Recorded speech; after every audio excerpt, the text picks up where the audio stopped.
Welcome to another episode of Star 42 with Michael. And Jace. I'm back. Yes, he's back, and we are having a very, very special episode.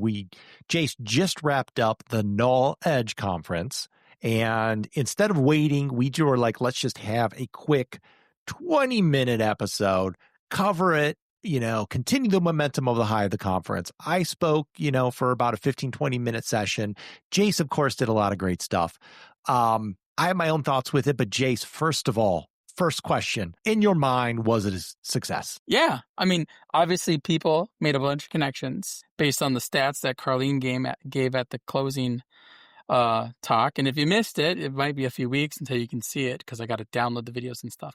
But I mean, really, what I wanted was the content I didn't get at the other conference. And I totally got it there. And so did so many other people. My phone has like 8 text messages from people who have my personal details. Like, what a great conference. I have, I think, like 15 messages on LinkedIn, people doing the same kind of thing. And nice. Then, did you get a chance to do the networking? I did not. I had blocked out my day for it. And then everything kind of blew up with craziness, and to create an excuse, it's just an excuse. Like this October right now is the busiest time for me. We had Knowledge, which wasn't a big deal on my plate. I know it was busy for you. I've got this online course I'm doing that things have to be done by the 22nd for me to have like the certificate so I get reimbursed on money, which is pressure for me. My daughter's bat mitzvah is November 1st, and there's really preparation. Busy. If you know, if you're not familiar with the bar bat mitzvah, it's like a wedding, but for a 13-year-old who's not marrying anybody else. Sounds expensive. And I'm also chanting from the Torah, which I've never done before because I never had a bar mitzvah. So I am learning to do it. And for people who don't know, like chanting the Torah isn't just you read and say things, because here's the picture I'm following. There are tropes and tones and things you have to follow. And not only that, when you actually read the Torah scroll, which is handwritten, there's no vowels in it. So you're practicing it with these vowels, and then you finally get up there on that day, and there's no vowels there whatsoever, and it's all memorization. So I'm excited to do it, but it's a lot of stress and busyness. And I'm going to go for it. And but needless to say, I did not want to miss out on knowledge. I saw great feedback on comments. Someone reached out to me, was like, "Can I have the deck?" I'm like, "Well, I can give you the PDF." So from what I saw, I'm sad I missed out on the networking. Next time I will definitely be more involved with it. I was great. asked to do the networking like as an ad hoc event in a few weeks. We'll see if I can figure out something because it isn't a ton of work to prep it. I'm sure it is. Yeah. And not for the networking isn't much at all. Where all the other ones, it's more because you have to have people create content. Good point. I mean, when I've done like the ServiceNow developer meetup here in Columbus, which I tried to have one last month and not many people signed up for it. What was that? Just something somebody mailed me. Jace, by the way, showing the green shoelaces. I sent him the Zurich release shirt, which I'm not wearing, but I am wearing the JavaScript shirt from Chuck Tomasi. Nice. So I went kind of more neutral with Chuck on that one. But I also mailed him the green shoelaces as well, which I got a pair. I need to put them in my shoes. Same. You were saying something and I interrupted you with shoelaces. I don't remember. It totally got my attention and I thought it was phenomenal. But when I at least got in and was kind of community with, chatting with everybody, whatever else at the Null Edge, I felt it was positive vibes. Like, yeah, I mean, this is great. I think just knowing that there wasn't any theme, because there wasn't like we need to promote this product or we need to find these whatever. It just felt freeing to me. So I'm glad that it happened. And if it happens next year, and I hope it does, I hope it's similar. And I hope people like it just as much. Well, I think there's 2 themes here. One of the themes, and this goes back to networking, this was what I originally was talking about before the shoelace distraction, now that it came back to me. When I run the Columbus meetup here, I've tried to do like speaking events and have knowledge and sharing and stuff. And the best feedback I got was people saying, look, I just want to have a place where we can get together and I can ask the community questions and have conversation. And it kind of goes to the same thing you mentioned with the networking piece, because the content is great. That's a big part of it. And that's that second theme or second lesson, whatever you want to call it. Debate. Debate. Yeah. But the first thing is, hey, that community portion. And as great as it is knowledge, I know this past knowledge, for example, there were people there, you were one of them, who I could not see and talk to because there's so many great ideas from your experience and my experience and our conversation that it's like, I want to spend a couple hours with this person or this group. And I could not ever do that because I was working it and I was all over the place.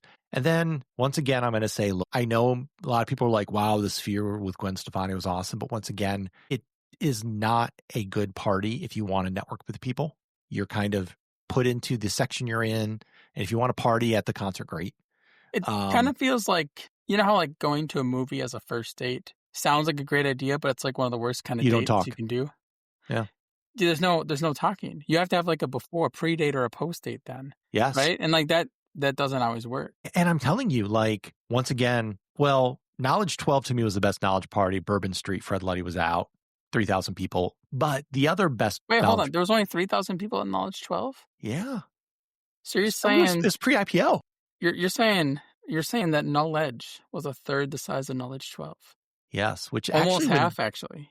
When you put the context of it, of how much content and people you had coming in, is actually a really good size. But Knowledge 17, the one in Florida, to me was the best one post-IPO because it was at Universal Studios, first of all, which was awesome. Yeah. And second of all, if you don't want to ride the rides, everyone was out and about and just socializing, getting drinks and talking. And once again, I love the fact that it's so huge. We're doing the Sphere stuff. And I know Bill McDermott's brought the idea of the concerts and everything. But I feel like those knowledge parties are that opportunity to network. And that's just not there anymore. Yeah. So. And like one of the things that some other people said during the conference was something to the effect of how, the user groups, they used to have rules on the user groups. I'm not sure if you remember or know of them, where like, unless you're the sponsoring partner, you couldn't attend. Yeah. They had to do that. And you know what? That started, I think, in my territory, whatever, years ago, because we were at a user group meeting and everyone was getting up and doing introductions and a partner had sponsored it. And this other partner got up and the person just did introduce himself to say, hey, I'm so-and-so. This is what I'm with a partner. This is what I do. He got in and spent like a good 5 minutes saying, well, I do this and we're this partner and we do blah, blah, blah, blah, blah. And it was awkward because it's like, dude, this other partner's paying money to get that time and advertise. It's an advertisement marketing thing. You should not come in and talk about what you do as another partner. That killed it. That killed the Snugs. It was one thing that I think killed the Snugs because a lot of very smart people who are with other partners just wanted to attend for pure networking community. Yeah. And I stand by to say, hey, look, partners should be allowed. Yeah, as long as you respect it and you say, hey, look, I'm a technical so-and-so for OneDriver partner. I'm here to socialize and share information. If we had to introduce at the user groups in Minnesota, like I can't remember a user group that was smaller than 100 people. I mean, I remember in Columbus, we had user group meetings. We were competing against Minnesota for biggest one. We had like 150 at one point. Yeah, but I can't imagine going around a table with 150 people. No, we couldn't do that. But we started to have user group meetings where more partners were coming than actual community members because everyone was coming for like sales. And that, go ahead. Oh, I was going to say the other thing, and this goes into the second theme, not just community, but now also the knowledge, the content. Like you said, no specific agenda of the topics, right? I mean, here's what my marching orders were to the speakers. Make it valuable. Keep it short. And to the point. I will say this. I went like 20 minutes and not 15 minutes. I think I would have liked a little bit more time. Right. But I mean, everybody would like more time. But if you can make it short and concise, like that's way better. Yeah. And like the software that we used, right? They have this ability so you can download the videos, but you can also tell it to make clips of it, like to pull the clips out. So I'm going to be releasing those clips before I release the full videos. But I think it's going to like really show like the whole session isn't as important as people make it out to be, right? I think you're right. It's like those tidbits of, well, my session, every slide I had was important. Like Every syllable said, I'm only every breath valuable stuff. taken. I'm direct to the point. I'm not going to say stuff for just to talk. My favorite books are less than 100 pages. That's actually a good point. Like, I have a book less than 20 feet from me, The Mom Test. Have you read that book? That sounds familiar. It's I have about not. it's Sounds about like familiar. making something that you would present to sell, but Yes. if you show it to your mom, they're obviously going to be like, "Oh, that's a great idea. I totally would buy electric cookbooks." And then they're just saying that to appease you because they don't want you to be sad with them, right? But it's less than My 100 mom pages. wasn't that way. I have another My book. mom was like, that's a dumb idea. Don't waste your time. I have another book 10 feet closer to me called Code Simplicity. That's also like 100 pages. Those two books are way more valuable than like the Code Complete 600-page volume below it. Like, we put so much fluff into all the things we create, and we don't need to. No, we don't. We overly complicate unnecessarily and unintentionally. Well, look at emails. Like, hello, so-and-so. How are you doing today? Blah, blah, blah. Okay, now I want to get, I agree. And the only reason why I put fluff in it is because if I were to like strip away the way I want to communicate, like get rid of the fluff, I would just be like, hey, I need this. Tell me this. Okay. Like, that's it. Yeah, but there's a between, hey, tell me this, and thank you. Hey, the sky is blue and the clouds have rain and are made of ice, and I want you to give me this at some time in the future. You know what? And then there's not only that, but I remember one time I was at a sales kickoff and we were doing some exercises and we were doing some practice workshopping, and it was all about like, I don't know, how to discover value in your questioning during discovery. And there was this one SC, I think they were British or Australian, and they were going on and on and on about stuff. And after listening to them for like 2 or 3 minutes, I'm like, you actually said absolutely nothing while talking for like 15 minutes straight. Like all you did was reiterate the instructions that they told you to do, and you actually said nothing.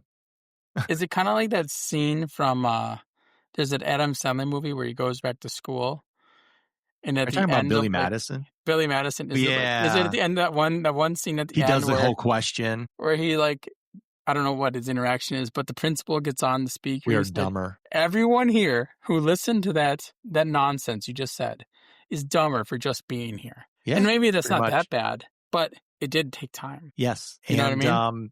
I'm guilty of it as well. Me too. When I'm presenting whatever, I want to sound very articulate. I want to articulate, and I don't know. I can't talk right now. It's the end of a day, Friday. I just want to sound very smart. You know what I do?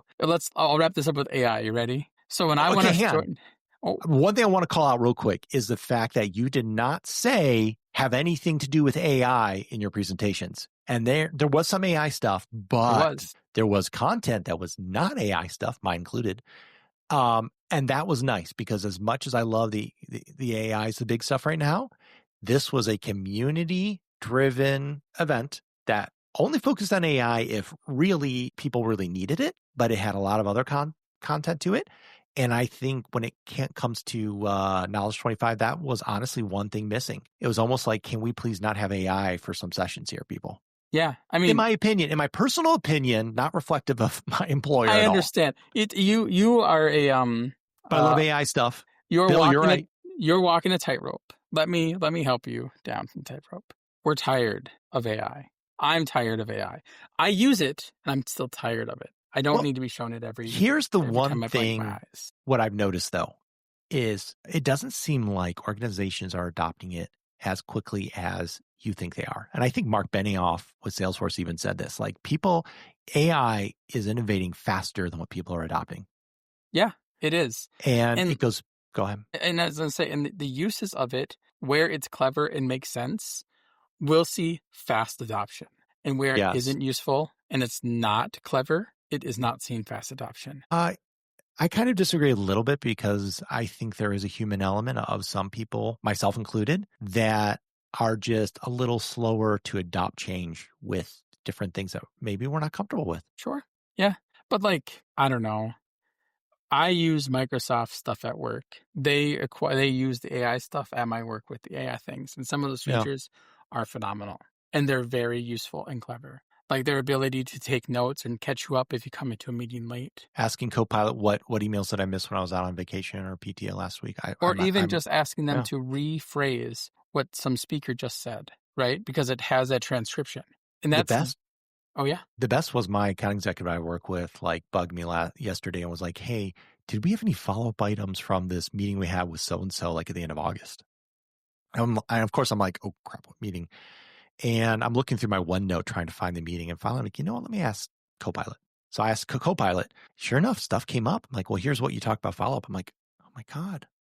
The light bulb went off. Like, I see where I'm going to get value out of this. Exactly. That type of stuff is huge. And the sessions that we did, the one you did specifically, and I already mentioned it once, is I'm going to have them make it clips. It's not going to change the content, but it's going to say, here's where this topic started. Here was this topic ended. You can download this as an individual clip and do what you want with it, or you can change it. Yes. That's huge, right? Well, I'm trying to use more of AI of our podcast. I've been using it for like sound cleanup and removing ums and whatever. By the way, this podcast, or was it this one? I think it might have been this one. If of the 5 listeners out there, if this podcast got you to Null Edge, will you tag Michael Slobodnik and me in a post on LinkedIn? Yeah, because sure. I want to know. Well, we know it's probably 5 people, maybe 6. Maybe 6. I did have somebody tell me that there was another podcast that they listened to yesterday, and they just found out about the Null Edge yesterday. Okay, that's enough time. That is enough time. But if you're listening to this now and you wanted to go, I'm sorry you missed it. You missed it, but maybe it should be done like twice a year kind of thing, or not. Well, we'll see. We'll see. Right now, I have we're digging through the data, and it's Well, we'll talk about it. But we asked for sponsors. We asked for other organizers to volunteer. So it's the time to organize is the biggest challenge. And like I said, I run the meetup here in Columbus, and it is so difficult just to find time. Even a couple hours, like, okay, I got to call people to find a spot. Or like we talked about when we were doing a podcast, we're like, all right, look, we have great concepts. We have a lot of experience. Let's do a podcast where we try to time box it, which seems to always go to about 40 minutes, even though we say 20. Yeah, we're at that. And let's just like use simple AI to clean things up. But for the most part, it's going to be raw because we don't have time to make it look really, professional. I would love to get to on this podcast where we have like a clear single topic that we can just hit that's timeless.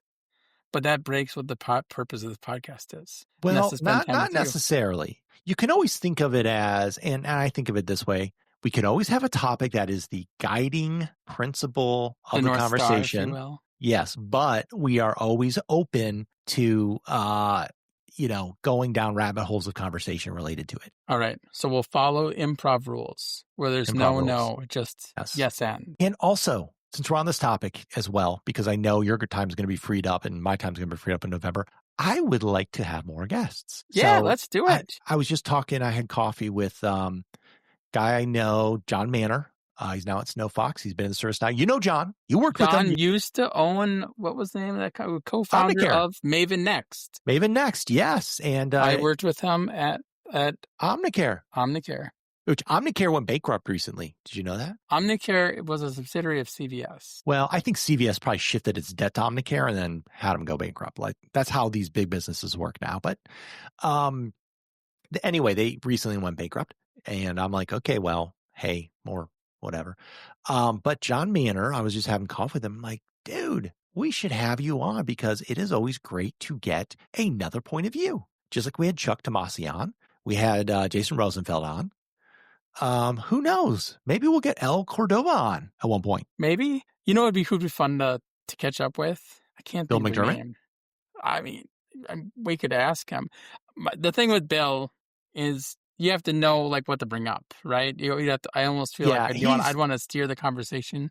He's also going to be like very specific and polished. And what I understand is like, if you listen to the Acquired interview with him, I mean, like, I'm sure this dude's got a million things at one time, I would absolutely love to have Fred Luddy on. Like Uncle Fred, if anything, just to be like, Fred, you have no idea how innovative you are and how much you really impacted the enterprise space with this from a simple idea. I think he knows it. I think he knows it. I think he knows it. I mean, come on, his stock portfolio and investments know it. Right. Well deserved, by the way. But I think it's important to keep in mind at this time of all these billionaires, very, very few self-made billionaires are out there. Elon Musk, his dad had like a diamond mine or something. Bill Gates, his dad was a big politician person, legal stuff. Zuckerberg, I mean, come on, to get into Harvard, like your parents have to I be didn't go to well off. Harvard. I didn't go to Harvard. Heck, I didn't finish college. Yeah, but Fred, this is what I love about Fred. He went to Indiana University. That's where he started.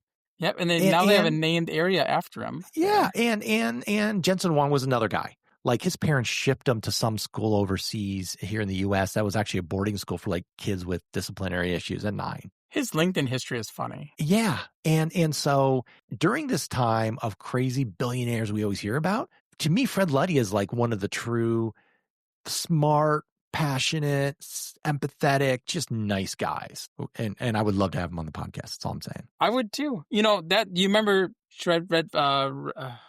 Robert Fedorik's Titans of Now? Yes. I heard that the reason behind it was to get Fred Luddy on it. Really?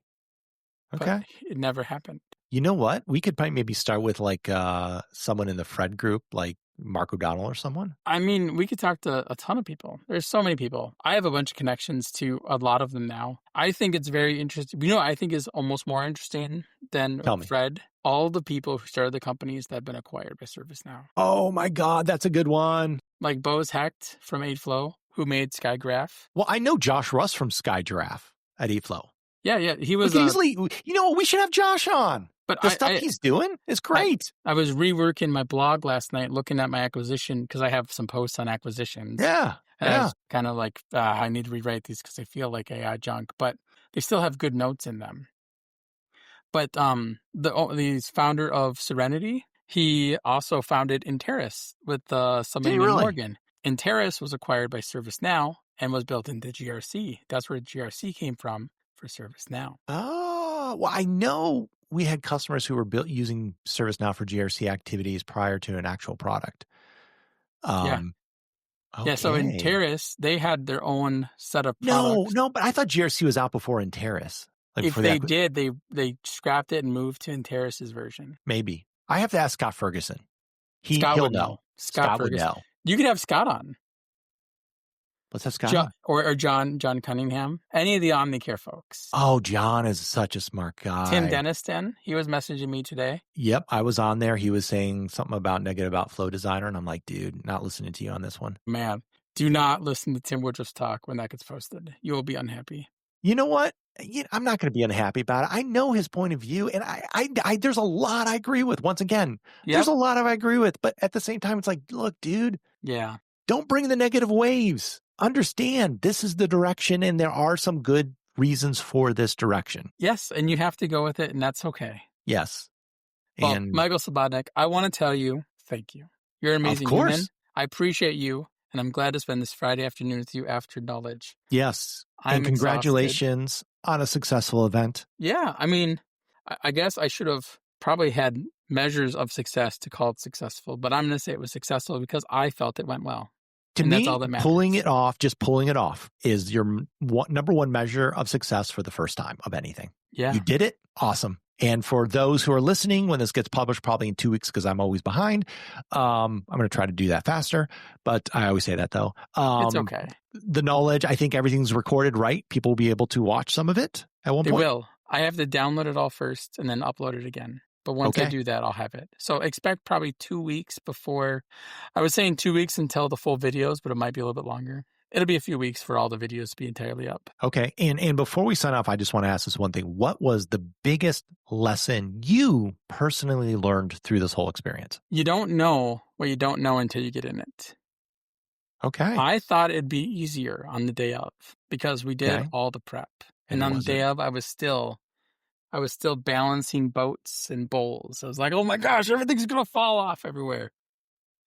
So, just being able to roll with it, I guess, is like what I would say is my biggest lesson from it.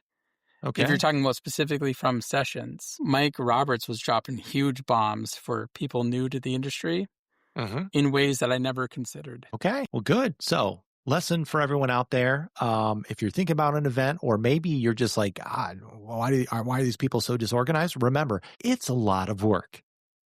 It is. And for Jace to go through this from an idea into reality, like, is amazing. I think overall success, and it was great to see a lot of the collaboration and involvement with it. And I'm happy to be a part of it in the little sliver I was. And we are going to definitely be following up some more on this as well. Would you say it's a blessing or a curse to be able to make the things you want to exist? It's a blessing and a curse. All right. There you go.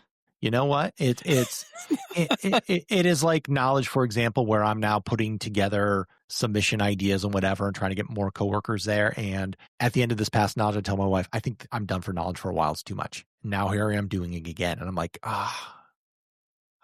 put me down as a co-speaker. That'd be interesting. Oh, we should do that. What do you want to? All right, we'll talk about that offline. Maybe let's submit something. I noticed though, they said you can only submit 2 things, because I think last year I may have been the one of the people that helped make that decision, because I submitted like 7 things and I was putting all my coworkers' names on it, trying to get people to Knowledge. I'm that guy. I'm that guy that makes them set new rules and policies. All I know is this: if I had to actually cut sessions this time, it would have been a lot tougher. It just happened to work out where we were able to have double sessions for every time slot, which worked out because of a few cancellations. Perfect. So there wasn't any dead air, if you will. No, I saw it all packed. Yeah. It was crazy. All right, man. All right. Let's wrap it up. I'll see you in a few weeks. All right. Well, this is Michael. And this is Jace and Star 42. Next time, Star 42.